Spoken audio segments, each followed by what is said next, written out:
For the years I have curated TEDx, and like I mentioned when we started, I'm going to be curating another TEDx event before December. And I'm considering that Zimbabwe, Namibia, or Nigeria. I've curated over seven, counting. Um, what I realized is that the best of TED Talks were TED Talks that were delivered with 80% of stories and 20% of information. We are not always in the same place. We are not in the same format. We are not in the same form. And we are not in the same experience. We are always transforming continuously. So that is story, that is experiences, that is growing, that is development. All these are enshrined in the communication you are going to give to another person in the form of story. So there is no one that don't have story.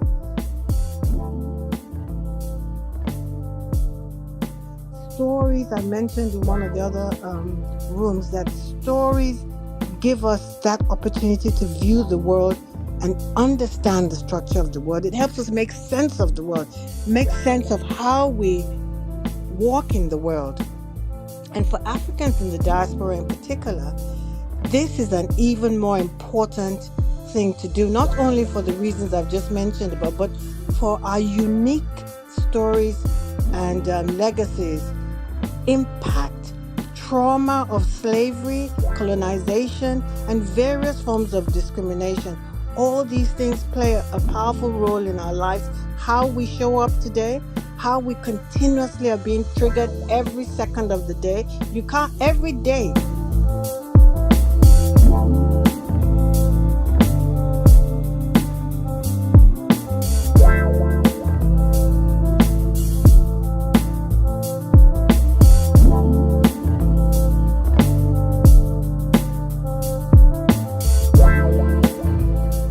To understand the story of the people of Africa who find themselves in northern Italy. So that is how this storytelling series about business and of course also about our history started last year. And it has really been an eye-opener for me because up until this moment, even though I have been writing, but I've never really been talking about the topic of storytelling. But now I'm learning a lot. I'm learning really a lot of things about it. I'm beginning to understand that it is a powerful instrument that we can use in any area of our life. And yes, and I'm also having opportunity to talk with different people from different walks of life, particularly those who have to do with storytelling and communication. And they are helping our audience to leverage the power of storytelling. Because if you are in business, you are in the dealing with other human beings, it is imperative that you understand how to use storytelling. And for that, we are building up a lot of content that are coming along the way to sort of help people leverage it even more. And of course, today, if you are the type who consume information online, okay, I know you are here because we're talking about tech thought, how storytelling is used in tech, and how you can also leverage it in your business. And that is absolutely fundamental. I remember, for example, when I started to write this book, I watched a lot of tech talk. I am a lover of tech talk. I like it because it's very short. They are really precise, and the story hits you if you pay attention. Yes, if you pay attention. So yeah, we are trying to understand how we can leverage those strategies in what we are doing today in storytelling. And of course, I have with me Izu, who have been working in this area for a long time. Izu train people on storytelling and on TED Talk. People who want to become a TED Talk, he actually trained them so that they can shine when they come on stage. And that is, of course, an argument that is very close to his heart as we talk about TED Talk today. All right, Izu, why don't you say a little thing about yourself? Then we'll get it started. I have a few questions to ask you why before the people that are in the audience join us in the room. I want to say that it is very important that you that are in the audience will join us in the room. We are interested in learning from you how you use storytelling in what you do because the conversation is for everyone. Yeah. Izu, what do you have to say about yourself? All right, thank you so much, Mr. Obehi, for having me on your platform today. I'd like to say hello to Shari, Chietza, Lillian, Maria, Rizzi, Dr. Dorothea, and Haoma. My name is Izu Samuel. I'm a 6-time, 7-time TEDx curator. I'm curating another TEDx event before December this year, and I'm looking at hosting it in Zimbabwe, Namibia, and Nigeria. I am an investigative journalist, and all my life I use storytelling to influence both businesses. I use storytelling to improve people's lives. I use it as an asset to bless people. And everything about me rises and falls on storytelling. So please bear with me. I am not in my studio, I'm in a noisy environment, but I hope that you're able to hear me out and glean from the values that we're going to be offering you this evening and right here. Thank you, Mr. Obehi, for having me, and I'm looking forward to a fantastic conversation. If it's okay by you, Mr. Obehi, it will be important for us to have people in the audience to come up on the stage so we can have a conversational session this evening. Back to you, my friend Obehi. Absolutely, absolutely. In fact, I encourage people in the audience to come on stage and let's talk. It is important that we are really in a conversation because storytelling is also about that. One time I was making a post to say that yes, when you tell your story, you also give others the kind of I don't want to say privilege, but the kind of you push them to also tell their story because we are all the same. We are all human beings. We are all I don't want to say suffering from the same thing, but sometimes we are moved by the same situation. In that you see a child who is growing up, you have a vision. So you, as you are talking about the child, then you remember that it's also another child. Then as you talk about the other child, then you remember that even you yourself, you have been a child. So there is nothing in the life of a child that you're going to talk about that is not going to connect to you in one way or the other. So it's not something that we are that is going to be out of the blue. It's not something that is going to be out of this world. So when we are talking about storytelling, we're actually talking about something that relates to all of us. We are all part of it. And this is why also it is very effective when it is used successfully in business, in communication, whether you are looking at politics, you are looking at in the realm of religion, you are looking at community. I said the other day that when I was much smaller, I was still living in Uromi. I used to like the idea of going to sit around the elder. Of course, not sit on the same chair with them. I didn't say that. So I would sit on the floor, of course. Then I would listen to them when they try to resolve their issue. It was fascinating for me. It's like watching a movie because the way that they talk, they communicate. It is they talk in verses. They don't just throw the words out there in plain terms. They usually wrap it around situation so that at the end of the day, they both entertain, they inform, and they pass very highly valid information across to the audience. And of course, like I say, it's something that is related to all of us. Who have an elder? I just made mention of elderly people in my village. Uh, Even you that is listening to me, who among you have an elder in your community? You have had a grandma, a grandpa. You have an uncle who is an older person. You see, this is what storytelling does because it connects all of us, and it means also that all of us have a stake in it. All of us have something to say about it. Hello, everyone. Just delighted to be here on a Friday, wherever you are in the world. But I've been coming to these rooms, and I intentionally started listening so that I'll hear people's stories. We are talking about storytelling, and I am a therapist, and I'm also an emotional focus coach. And we all have stories to tell, right? About having this shared experience when COVID hit. And there's different places and spaces in our lives and how we are trying to dig ourselves out of that kind of you know the aftermath of COVID.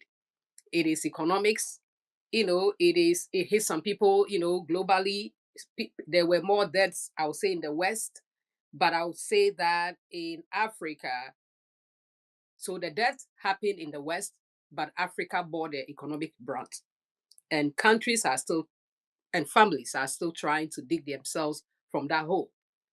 So this is where I come in. The story of you can heal. You can actually sort of live by design. and get yourself out of any situation by first of all healing and then getting clarity so that you can move forward. So yeah, this is who I am, a therapist. I see clients, live clients, on a daily basis, but my life's work and my passion is making sure people realize that they have the will to choose how they live their lives. And I'm also one of the African business heroes, judges. So just letting people know that I do that as well to lift Africa. Sorry, sorry, Mr. Obehi, please. There is this lady in the audience. I'm sorry for cutting in, Risi. Please, you have to continue. But there is this lady in the audience, Noella.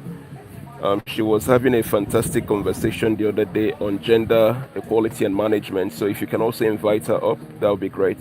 So Risi Kerry, I'm reading about you already. A therapist, a founder and CEO of Real Zakes. Please carry on. The mic is yours. I'm so sorry, my friend, for cutting in. No, that's all right. I was almost, wrapping up when you stepped in. So yeah, not at all. But yeah, I help people heal emotionally, and we don't storytelling evokes emotions, and yet we are afraid to tell those vulnerable stories that has brought us where we are. So thank you again for inviting me to the stage. That's interesting. That's absolutely interesting. We can never finish to sing our songs. I used to say in Obehi podcast, of course, I still say it today, that everyone has a story to tell, and I'm really sort of strong on that because it is true. We all have story to tell. Now there is a kind of a post I'm sharing recently. It had to do with creating the blackness of Africa. It's a documentary that I did a couple of years ago, about 8 years ago. So I was interviewing a Cameroonian lecturer who came to lecture in Verona at the time because we were organizing a summer school here in the city.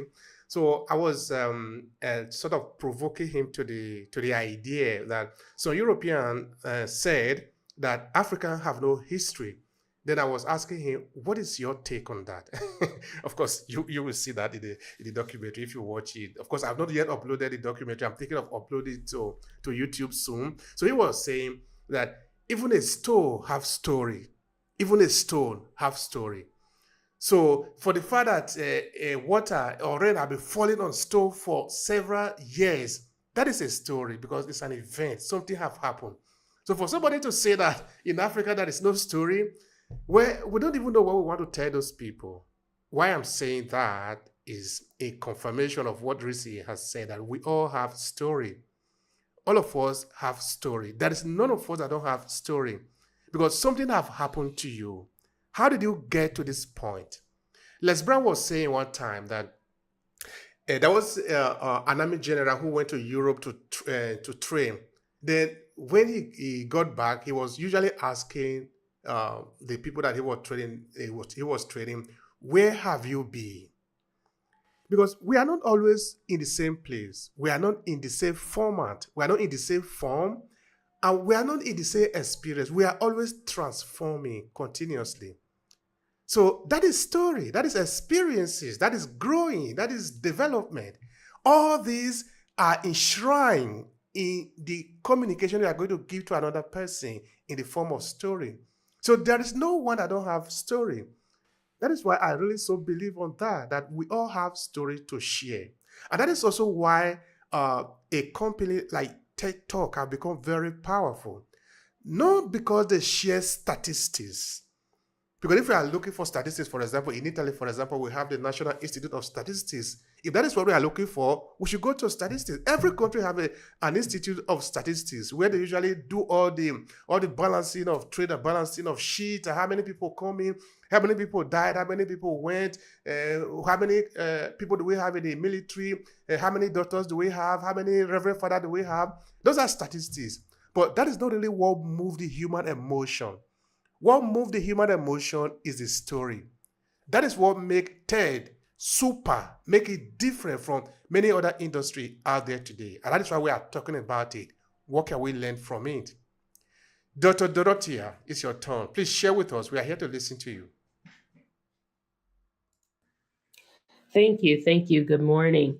I appreciated getting the alert this morning that this was on.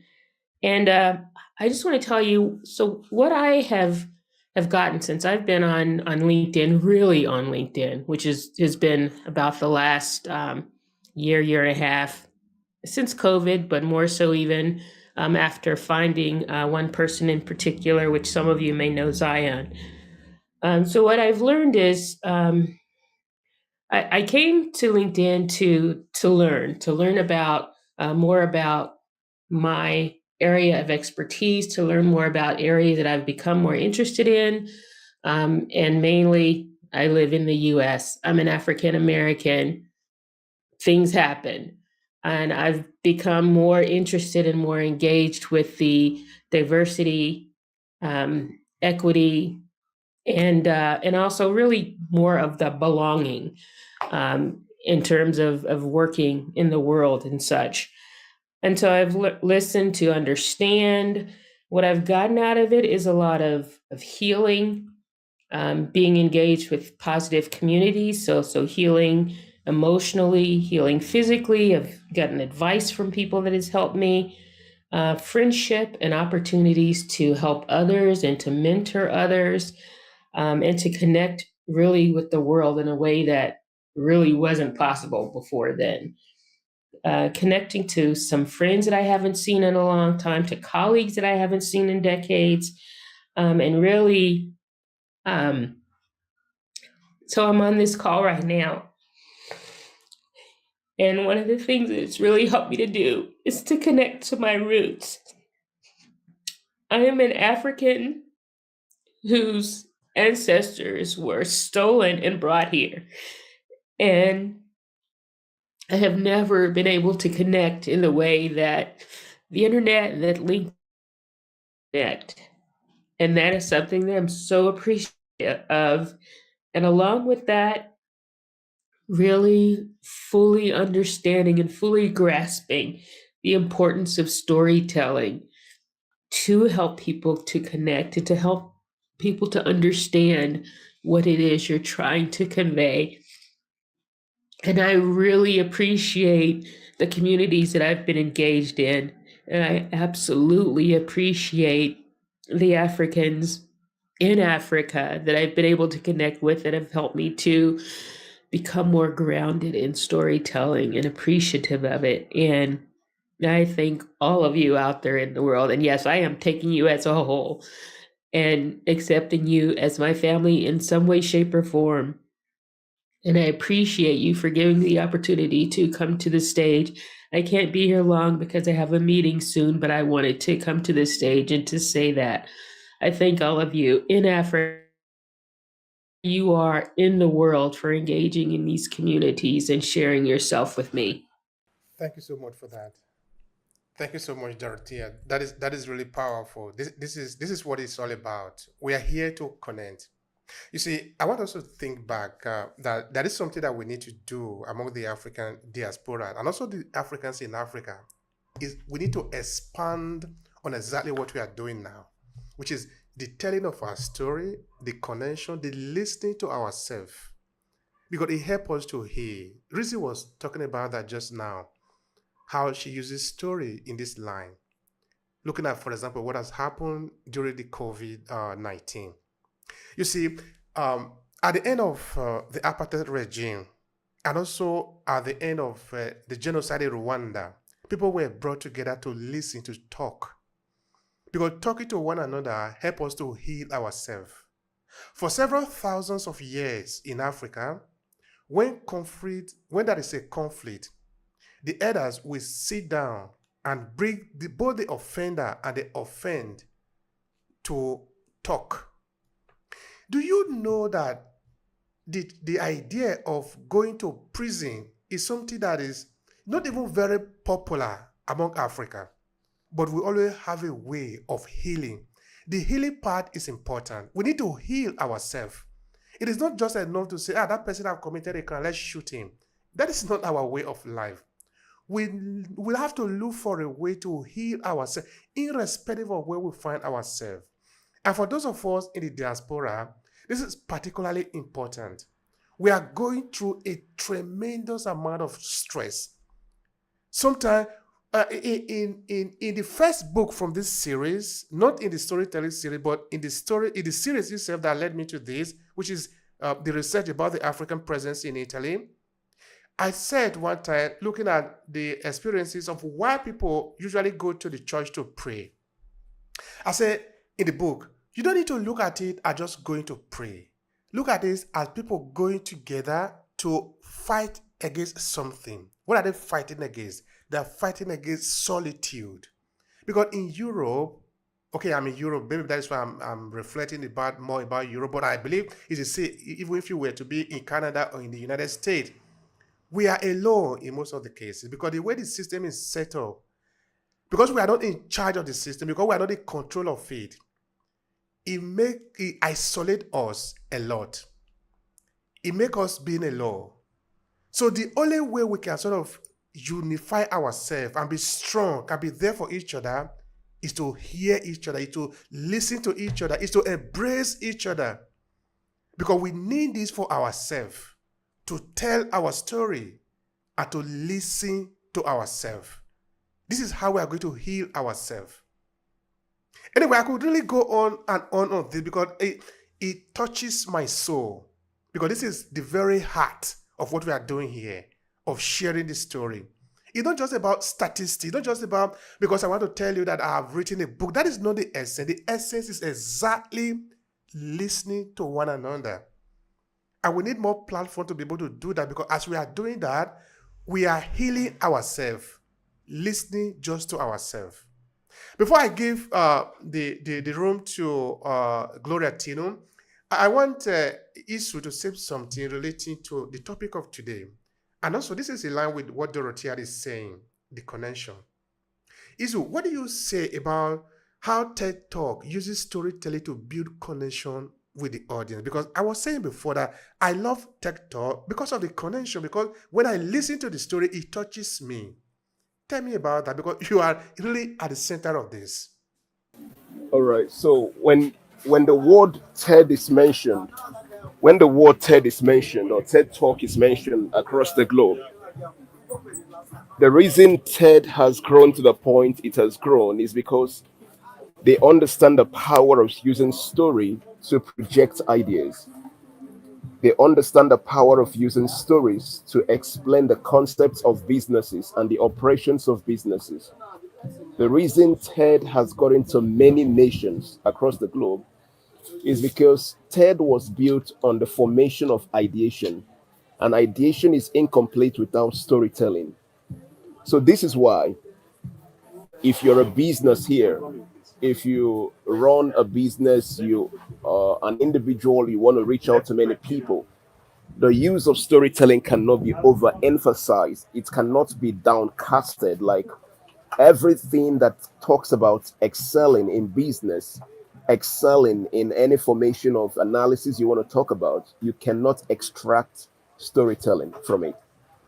So, what I'm saying in essence is this: for the years I have curated TEDx, and like I mentioned when we started, I'm going to be curating another TEDx event before December. And I'm considering either Zimbabwe, Namibia, or Nigeria. I've curated over seven, counting. What I realized is that the best of TED Talks were TED Talks that were delivered with 80% of stories and 20% of information. 80% of stories and 20% of information on a general basis of statistics, data, and formative analysis. But the rest of it were stories. Now, I also realized that the best of TED Talks were TED Talks that were delivered on the basis of personal experiences. There is a difference between a story and a personal story. When you talk about personal stories, you're being vulnerable. You're relating yourself to people for people to connect with you. And when you talk about stories, you can now talk about Obehi's story. You can talk about Dr. Dorothea's story. You can talk about Nuela's story. You can talk about Reese's story, Gloria's story. But then let's ask you the question: what about your own personal story? So, as an investigative journalist, one of the things I have realized is that when you tell a story, people resonate. But when you tell a personal story, people resonate more. So TED and TEDx understands the power of sharing stories, especially personal stories, and comprehensively stories that has to do with people, authentic stories. So that will be my response to that. So if you're a business owner here, invest in mastering how to share the vision of your business utilizing storytelling. Most businesses don't understand the power of storytelling, and this is why most businesses are not selling. When you talk about SUV, when you talk about houses, when you talk about an iPhone 15 and the rest of it, it's not about how powerful those products are. It's about how powerful the stories behind those products are. So this is why TED has excelled, and TED is still excelling. In fact, TED is growing faster and faster than Toastmasters International. And the secret is the utilization of stories and amplification of personal stories built on ideations and ideas. Thank you, my friend, Mr. Obehi. Let me know if you have more questions so that we can, if I can take more questions, I'll be happy. So before I can leave, you know the nature of my work. I'm always appearing and disappearing. It's okay, my brother. It's okay. You're fine there. You're fine there. All right. I'll have a question I would like to ask Mrs. Gloria. And it have to do with it's the same thing. We are talking about the same thing here, which is the connection, using story to connect. Because we cannot just ignore what Dorothea was sharing on, because this also is in line with what Gloria is doing in her business. So the question is, how can we leverage storytelling more to build connection among us in the African diaspora community? Because I want to say again that in the African diaspora community, we are several hundreds of millions of people. If we can even manage to be closer, just I'm not saying united, but even manage to be closer, we will already become the most powerful entity in existence. So that is the question to you, Mrs. Gloria. How can we use storytelling to connect among ourselves? Please help me. I thought I had escaped. Thank you, my brother Obehi, and thank you to everybody who has spoken. I'm in between a couple of meetings, and I was just about to leave, and then I heard my sister talk. I think it's Rissy. I hope that was the person, and my heart just burst open. And that is the power of listening to each other's stories. And then I said to myself, okay, this is where I'm supposed to be. So I start by just giving a quick Yoruba proverb from Nigeria and the Yoruba culture. Bí ojú bá ń ṣe òkun, ojú ayẹ̀ ń rí, which means the eyes that weep for the ocean, when the eyes weep for the ocean, the eyes of the mother weep. And this proverb signifies the deep emotional connection between individuals and their homeland or ancestors. It reflects the longing for ancestral connection that African women in the diaspora, who are my niche, may feel. And this is what was evoked when I listened to my sister talk. You know, knowing about one's ancestral traditional lineage and heritage has the potential to enrich people's lives by providing a strong sense of identity, pride, and connection. I mentioned in one of these audio rooms the other day that my boss daughter, I like to call her that, who is a film producer and executive, etc., etc. She is visiting me this weekend. Or, I mean, she was visiting me last weekend. And she said to me, she said, Mom, I've been telling you since I was a baby that your story is mind blowing. I said, Me? What story? She said, first of all, you're the brand, which was something that I'd been resisting. And then she said, You've been telling us stories since we were babies. We're now in our 30s. And your stories are just unbelievable in the good sense, and all of that has brought me to the work that I'm doing now. I now see the trajectory of my life. I see the road I was meant to take. I see how I've been brought to this place by the divine. I'm also an ordained minister, by my ancestors, I'm also a therapist, by all the people I've worked with over the years. It's not by chance that I've reached the place where I am now and I'm doing this particular work. You know, learning about your ancestors, it offers the opportunity for personal growth, healing, and is of a deeper understanding of oneself and one's place in the world. Stories, I mentioned in one of the other rooms, that stories give us that opportunity to view the world and understand the structure of the world. It helps us make sense of the world, make sense of how we walk in the world. And for Africans in the diaspora in particular, this is an even more important thing to do, not only for the reasons I've just mentioned about, but for our unique stories and legacies, impact, trauma of slavery, colonization, and various forms of discrimination. All these things play a powerful role in our lives. How we show up today, how we continuously are being triggered every second of the day. You can't, every day, if you're not hearing something in America that impacts Black people, Black, brown, people of color, you can't get away from it. These things are triggered. Trauma resides in our body, and we're continuously being triggered. And if we don't tell our own stories, tell each other our own stories, tell our children our stories, it's at our peril, and we can see it happening. This knowledge can be a powerful tool for addressing historical and cultural challenges and celebrating our roots. Boy, do we have some incredible stories to tell. Africans in the diaspora, knowing and embracing and celebrating our heritage, culture, and traditions can help bridge the gap between the cultural background and the countries we reside in. They need to hear who we are.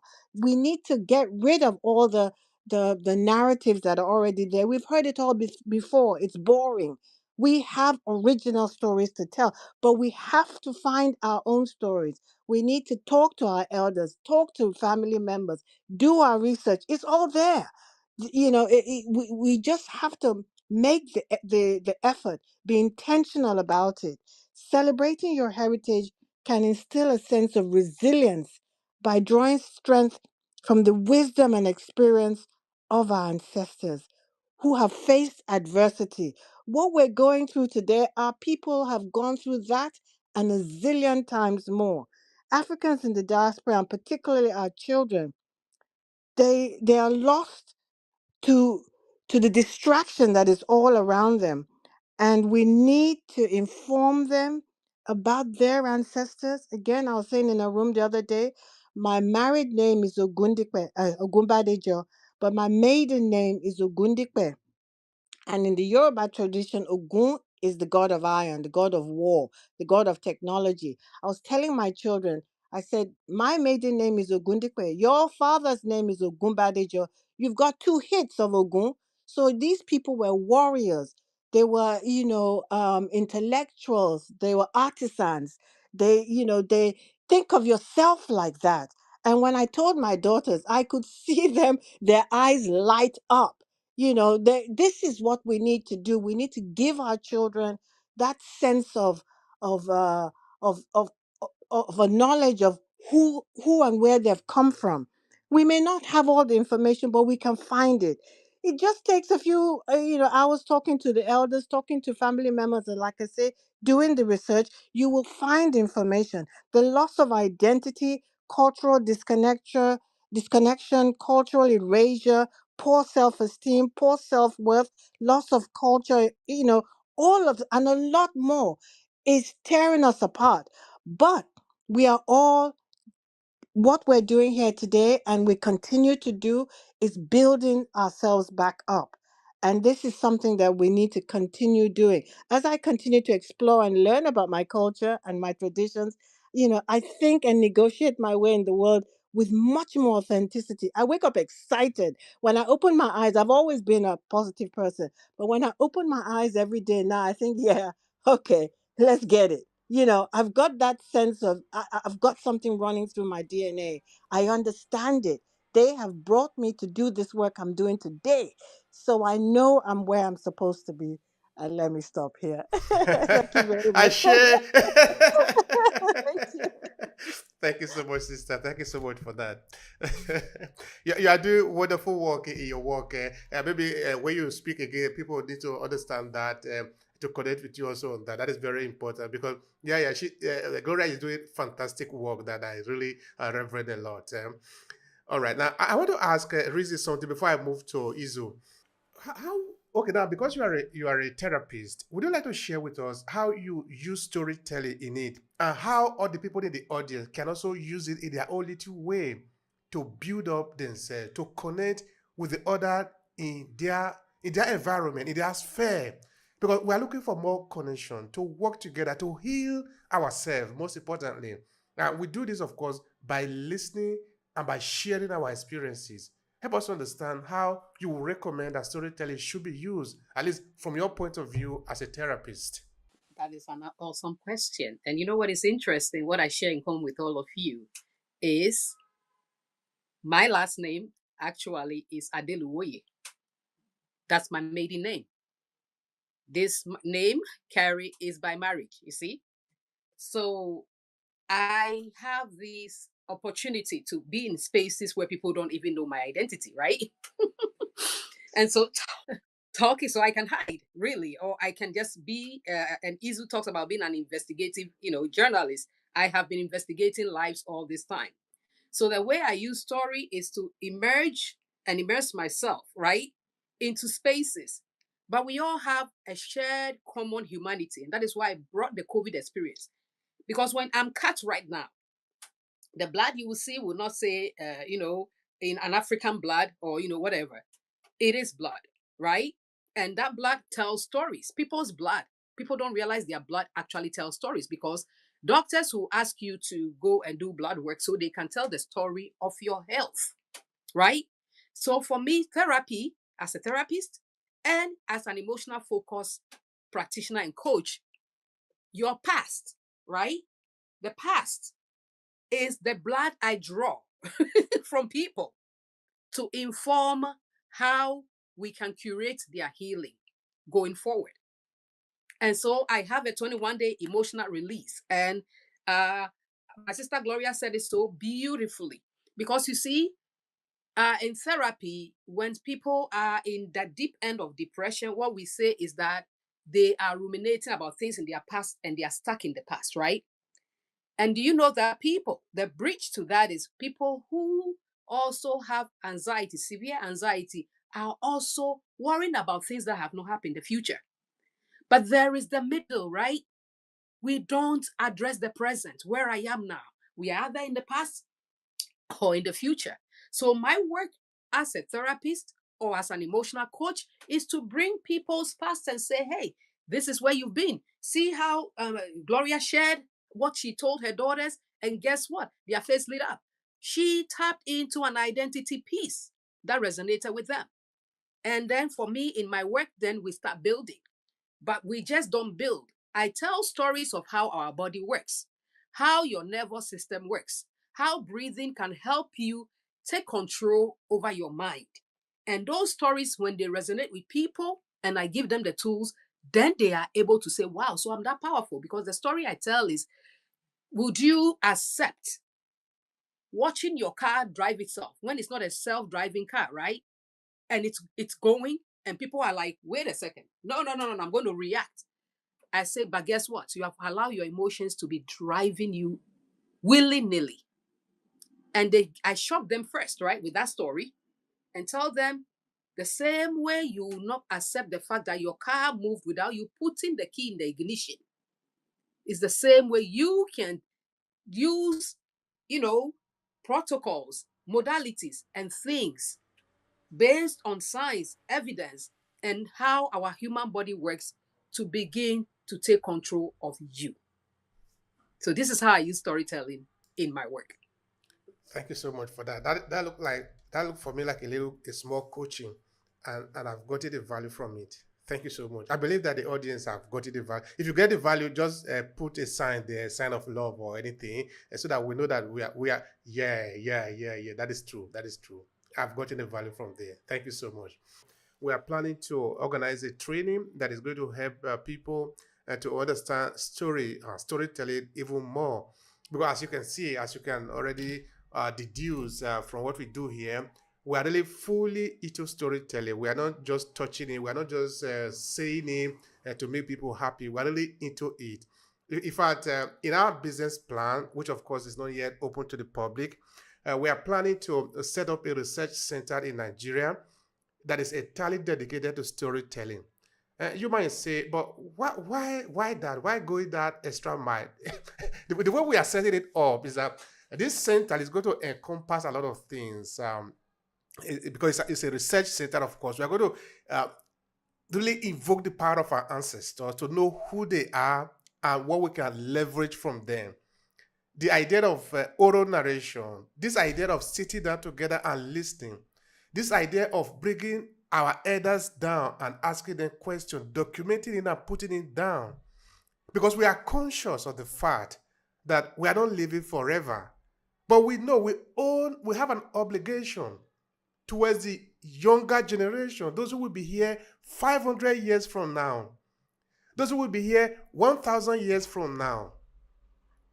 We don't want them to say the same thing that we are saying. Like, for example, many of us in our generation or in our time will say, but they didn't put down their story so that we can learn. So what we are doing with that and with everything that we are actually doing within storytelling is to make sure that we document our experiences and put it down for those who will be here after us. It is up to them to take those experiences and do whatever they want to do with it. Imagine, for example, the work of Google with the mission they have to document the world information. Now, imagine, for example, of course, looking at the African context, all the elders in our villages. Now, think back to what is a common saying among Africans, that when an elderly person dies, a library is burnt down. Why? Because that elder have gotten a lot of information. What happened to those information if we don't take it from them and put it down for those that will be here after now? That is storytelling. And that is what we are really here for.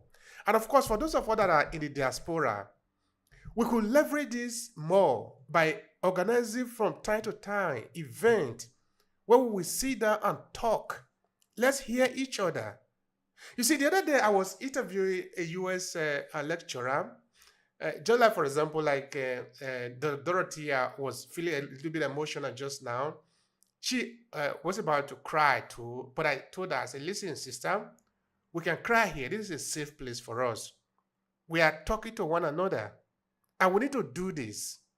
Because you see, you might think that talking is just ordinary. No, it's not just ordinary. By talking, we are going naked. We are revealing our inner part so that we can connect. And it is important that we do that. Can you imagine going to a psychologist and it will just tell you, okay, I know all the solution. Go home and do this and do that. Or going to meet a doctor, for example, you feel that is something that is wrong with you, and the doctor just tell you, okay, yeah, tell me what is your name, and look at it, go and take this medicine. You are not going to take that medicine. The doctor, the psychologist, the police, the reverend father, the politician, the good businessman need to tell story. They need to listen to you. They need to have one-on-one rapport. That is how the connection takes place. That is why it is important that we need to learn the power of storytelling in everything that we do. Because in everything that the human being does, storytelling is at the center of it. It's what helps us to break the monotony. It's what helps us to break those data, 20%, 50, 5, 10 people, 2 black or 5 white, because people easily get bored of that. But when you talk about story, you are tickling with the human emotion. This can even be very funny in that sometimes the emotion doesn't necessarily mean that it might be real or not real. What is going to happen is that as you are dealing with it, imagine helping people to imagine, helping people to drive people into the world that they have not been, or they have long been, or they have not been for a very long time. You are giving their mind to the power to imagine. The other time I was interviewing a visual artist who have worked in short film like the Jurassic Park, the Transformer. He's a Canadian visual artist. Then I was telling him, say, uh, you and I know that the story that you are, because of course, you probably have watched a science fiction film, you see all those sound effects, those big images that you see in front of you. There is no way you cannot feel something because the people that are creating it, they know how the human psychology is set up. So I was asking this guy, you and I know that the story that you are creating is not true. But despite that, I go to the cinema to watch this film. Like in the case of Transformer or Jurassic Park, I am sitting at the edge of my seat. It's like maybe wearing a 3D glass.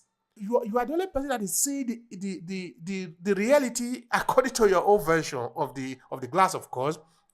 You are moving. People see you moving. There's something wrong with you. That is story. Now imagine if you could make your audience feel that before you can start telling them, hey, buy from me, buy this and buy that. Because when you can do that, you create the connection, because we will never go to lose track of that. The essence of talking about TED Talk, or how TED Talk use storytelling, is because we want to understand some of those basic elements. Simplicity, like Izu was saying before. Clarity, like Izu was saying before.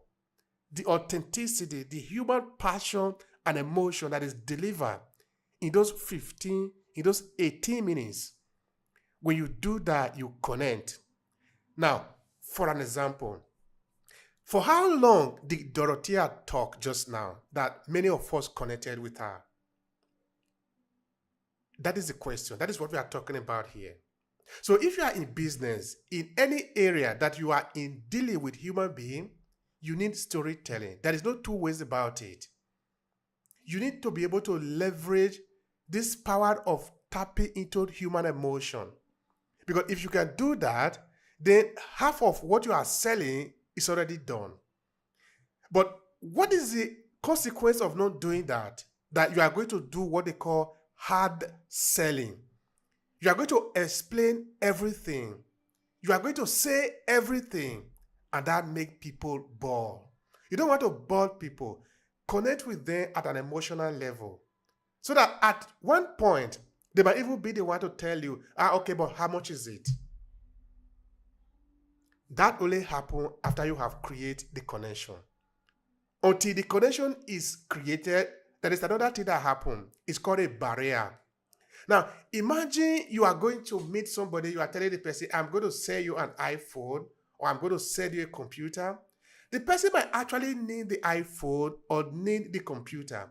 But it is not natural for the individual to just break down the wall of barrier. Because those barriers are natural. They are part of our ancient mind of existence. There are 3 people that are living in this small space of time several thousands of years ago. They have limited resources, few access, they don't have access to water and a lot of food. So it is important for them to maximize the resources that they have in their hand. Our ancestors have passed that to us. Even though today you might really say that it's water, but it costs. So for you to part away with the resources that you have, knowing that you need it to survive with your children, with your family, or for the dream that you have, it doesn't come natural. So somebody need to tell you story that convince you that there is giving it away for something that is more important to you makes sense. Otherwise, it would not make sense. So creating a natural barrier when you are in the moment of selling It's something that everybody do. I do it, you do it. Somebody really got the bed, they want to come and sell you something. The first thing that you are thinking is that probably you don't even need that. Why are they here disturbing you? Until maybe you open the door, they come in. Instead of telling you, hey, it costs $5 or $50, you start talking about story, your mother, your father. By the time you know it, you are already there. And then you see now that the value way more important than the resistance that you have set up. So you let your barrier actually fall down. So storytelling helps us to navigate all these dynamics in human existence and in human communication. So yeah, storytelling is how usually as a therapist I draw my clients to see the patterns in their lives from the past and what they are doing presently. I'm able to help them to see the patterns because what we choose, we don't change by, just by luck. We change by choice, right? And so by their story, as the unique story unfolds, then they are able to say that, wow, these are the patterns I have created that have brought me to this point. But from now going, since I have help and I have these tools, I would use this knowledge, applied knowledge. See, knowledge on itself does nothing until we apply it, right? So I use this applied knowledge to begin to make the changes. And if people go, into my profile, I have a landing page in reference to the 21-day emotional release. And how did I create this? When I saw the devastation from COVID, yes, I'm a therapist, but there are many people who don't have access to therapy. There are many people who don't even like therapy because of the Western structure around it. And so they just resist it. And so I created a safe space through coaching using the behavior things I've learned. You talk about the Jurassic Park movie and how it made you sit, you were on edge, sitting at the edge of your seat, taking it in. Guess what they do? All these filmmakers and everything else and everybody else working with us, including advertisers, are using storytelling and using persuasion psychology to draw us in. So my piece for you is persuade yourself and begin to use your will to ignite the life you deserve. And once you begin to tell yourself that different story with training and with the skills and the tools, you will get there. We are suffering mindlessly and needlessly because we don't live by design. We are living by default. And that is costing us all these heartaches and things that we think we can't fix, but we can fix it. So thank you for, allowing me to also, share. And yeah, you can see my profile has the link to what I do. And I love working with people who feel hopeless. Because let me tell you, you feel hopeless because you have not delved into your story to see the power and the hero and all the different things in that story that makes you unique by design. Thank you so much, Rizzy. Thank you. I really appreciate that. Of course, all the people that are here, if you feel you need the service of Rizzy, please reach out to her. We are here intentionally also for the purpose of connection. Let's connect. It is not by accident that we are talking about TED Talk storytelling, what businesses can learn from that. And we are talking also of connection. Connection in the sense that when you tell story, your audience should be able to connect with you, because until that connection happens, you are going to do the hard selling. And hard selling is what it is. It is very hard. But if you can connect with the people, it is one-on-one. There is no need try to ask whether it really works. It works all the time. If you don't connect to the people, it is difficult to sell to them. So it is the first thing that we need to do is to connect to the people. But of course, storytelling is not only within the area of business. We can also use it to build a community. We can use it to build our identity. We can use it to reinforce who we are. Yesterday, I was sharing something, a very simple post. I think it had to do with Kikong, how the image of Kikong was so reinforced, so huge, that there was a human being that was, I think, near to him. And I was saying, if you know that you could use storytelling to reinforce a certain element in your personality, what would that be? And of course, I put a question like that because that is what it is, that you can use storytelling to reinforce or diminish anything that you have or that you are. You can use storytelling to build a people. You can use storytelling to also kill a people. Like Chimamanda would say, storytelling can be used to malign a people, but it can also be used to build up a people. So the choice is yours. You see, some of these things are not actually good or bad. They are neutral. They are neutral in the sense that it is up to you to do what you like to do with them. The knowledge is there. It is not good or bad. It is there for you to, it is easy to be, I don't want to use the word manipulated, but look at it like very malleable. You can mold it the way you want it. You can transform it the way you want it. The choice is yours.